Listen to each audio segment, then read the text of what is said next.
संध्याकाळचे 6:50 झाले होते आणि मला एक आंबा झाडाच्या खाली पडलेला दिसला आणि त्या आंब्याच्या मागे धाव घेत मी चालले. मला वाटलं तो आंबा चांगला असेल, बट लेट सी. बघते तर काय, तो आंबा खराब झालेला. तर नमस्कार मंडळी, मी कोकणी क्वीन. तर मंडळी, कोकणी माणूस आणि आंबा, काजू, फणस बोललं की त्या कोकणी माणसाचा जीवच. तसंच काहीसं माझ्याबरोबर झालं. मी माझ्या अंगणात बसलेले आणि तिथून मला कलबाच्या खाली आंबा पडलेला दिसला. बट माझं नशीब, जाऊ दे, पाखराने तो खाल्लेला होता. पण असा जर आंबा खराब झालेला दिसला ना, तर कोकणी माणसाच्या काळजाला लागतं. पण इट्स ओके, आमच्याकडे खूप सारे आंबे आहेत आणि मी रोज एक एक आंबा खातेच. दिवसाला मी एक तरी आंबा खाते. आणि वरचे आंबे बघितले पण ते कच्चे होते. काढले असते तर ते धड पिकले पण नसते.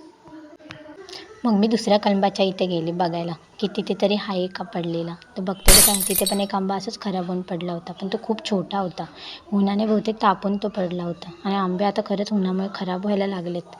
तर कोकणी माणसाला ना हे असं बघितलं ना की खूप वाईट वाटतं. आंबे खातच राहू. तुम्ही सबस्क्राईब करायला विसरू नका. बाय.